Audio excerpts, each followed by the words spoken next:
At the busiest corner of town, traffic thundered and no one cared except Amir with patched shoes and a bag stitched together.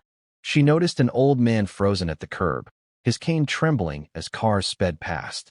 Everyone else ignored him. Some even laughed at her for stepping forward. But Mira didn't flinch. She locked her grip, guided him through honking horns and rushing tires, steadying his stumble until they reached the other side. She thought it ended there, but the old man's eyes held a secret, and that moment was only the beginning of something that would shake the entire town. Before we go any further, we'd love for you to hit that subscribe button. Your support means the world to us, and it helps us bring you even more powerful stories. Now let's begin. Morning light had peeled over the small town like thin gold paint, but it never reached the narrow streets where she walked. Her backpack hung low, stitched at the seams with mismatched thread. The soles of her shoes felt the bite of every pebble. She kept her head up anyway, breathing slow, counting each step like it mattered. The bakery on the corner pushed out warm air and cinnamon. She paused a second, closed her eyes, and moved on.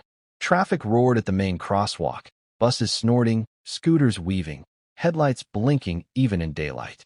She stopped at the curb, hugged her elbows, and let the wind from a speeding truck rattle the loose zipper on her bag. That's when she noticed him. An old white man stood a few feet away, came trembling at the tip, hat tilted wrong, breath shallow. He pressed his lips together as if the whole road had teeth. She watched his right shoe edge forward, then slipped back. He adjusted his sleeve, glanced at the flood of cars, blinked hard. No one slowed. A couple walked past with iced coffees. The man lifted his phone, took a picture of something over her shoulder, never saw either of them. A teen on a scooter laughed into his mic, swerved, and left the smell of fuel and rubber behind.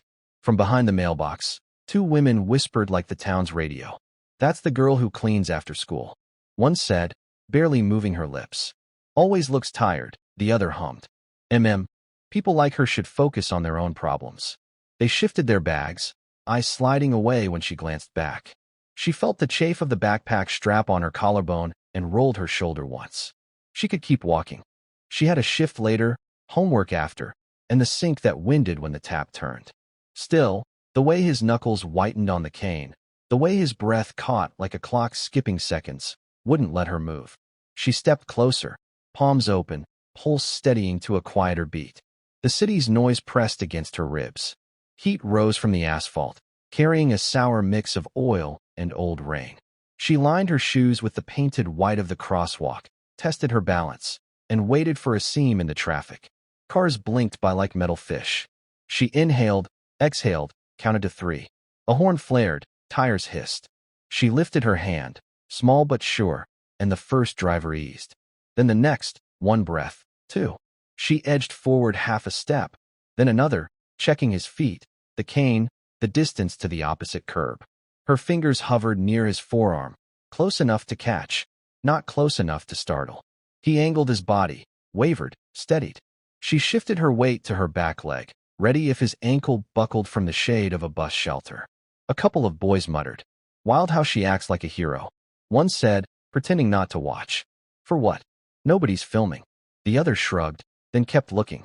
Anyway, the light changed. Engines grumbled. She felt time stretch long and thin. She waited for the surge to fade, for the lull to open like a doorway. Then softly, carefully, she moved with him, not dragging, not rushing, just a quiet escort through a river of noise. Each step placed like a word she refused to swallow. At the midpoint, a bus mirror sighed past the edge of her sleeve. She didn't flinch. She adjusted, guided, breathed him into a rhythm that matched the painted lines.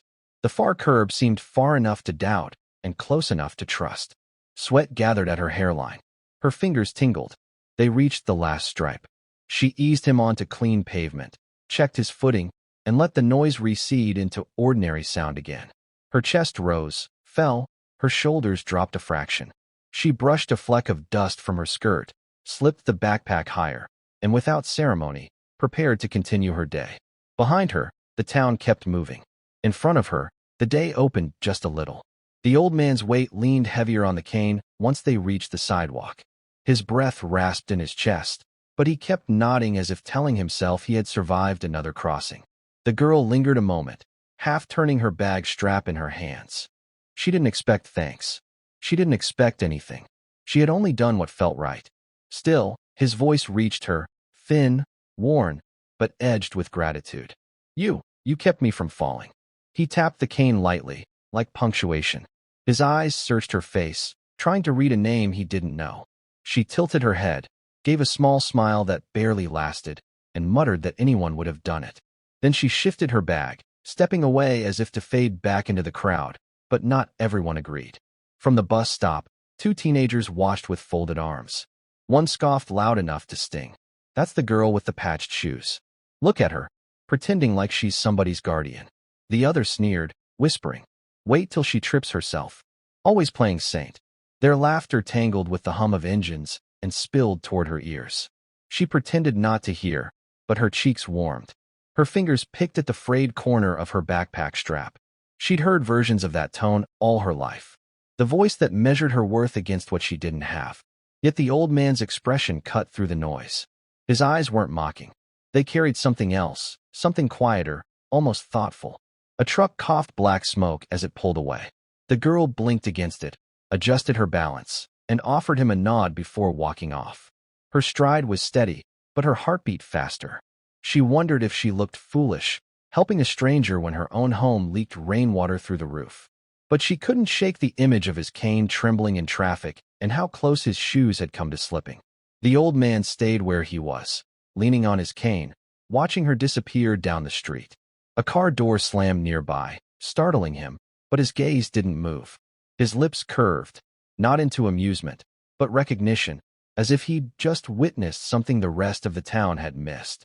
By the bakery window, two women who'd watched the crossing whispered again, strange child. She's always giving what she can't afford to give.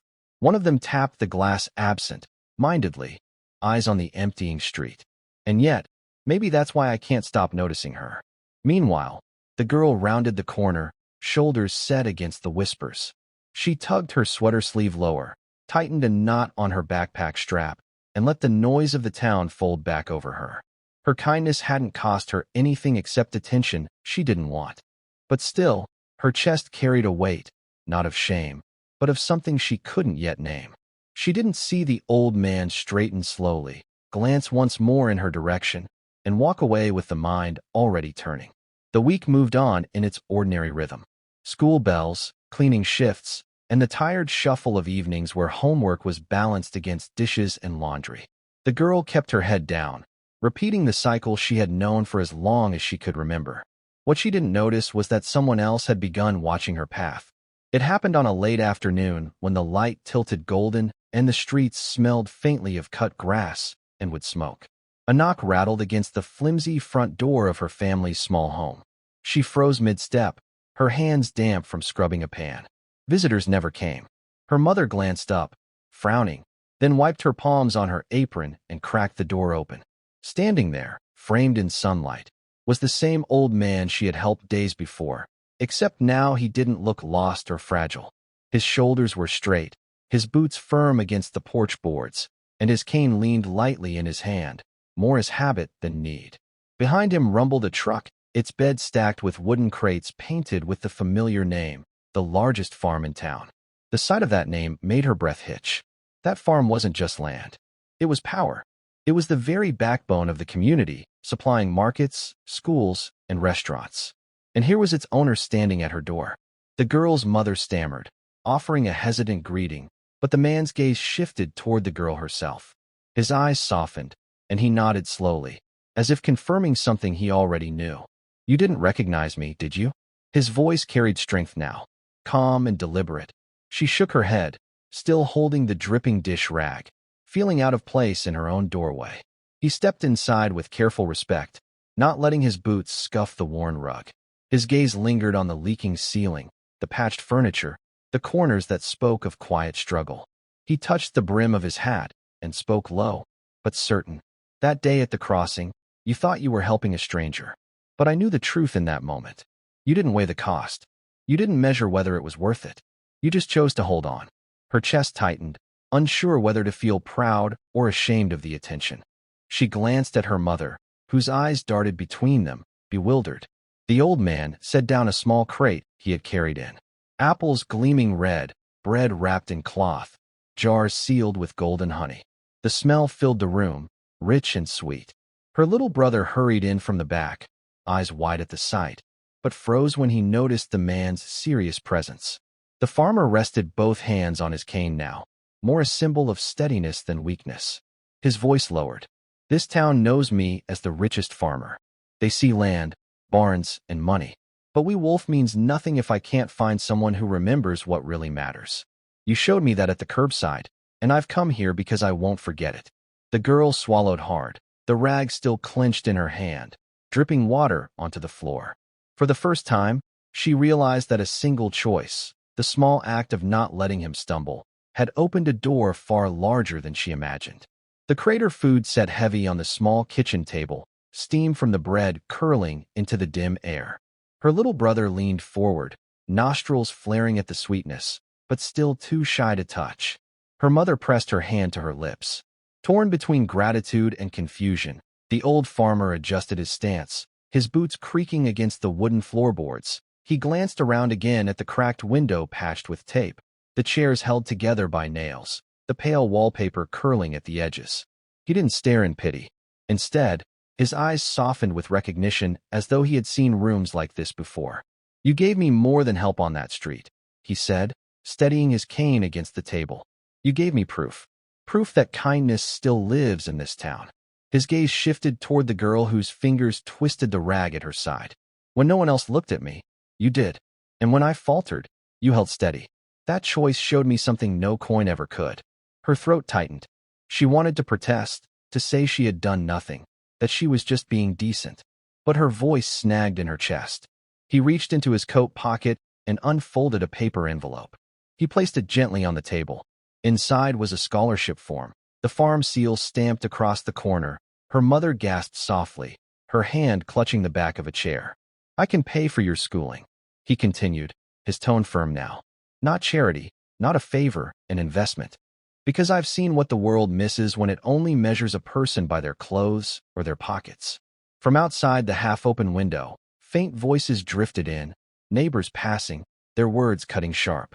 Isn't that the rich farmer's truck? What's he doing at her house? One laughed under their breath. Probably dropping leftovers. Poor thing must have begged. The girl's shoulders tensed, but the farmer heard too. He turned his head toward the sound, jaw tightening for a moment. The ears showed in his eyes, not as frailty, but as lines carved by choices and battles. Then he looked back at her. Ignore them. They've lived their lives by counting pennies and gossip. But you've already proven richer than they'll ever be. Her eyes stung, tears pressing hot, though she tried to bling them away. Her mother wiped her face quickly with the edge of her apron, whispering, Thanks, words tumbling too fast to hold, and the farmer wasn't done. He nodded toward her mother. There's work for honest hands at my farm. Wages that can keep this house upright, and meals that won't end with your children still hungry. Her brother's eyes widened, his small fingers finally daring to touch one of the apples from the crate. He bit into it with a crunch, juice dripping down his chin, and the room filled with the sound of something rare laughter. The girl stood there, her breath uneven, the rag still damp in her hand.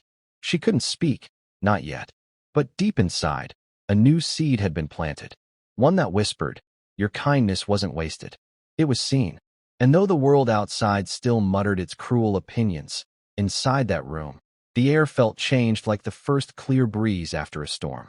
Months passed, and the girl's life slowly began to change. Not in an instant, not like a fairy tale, but step by step, the way a seed breaks through soil before anyone notices.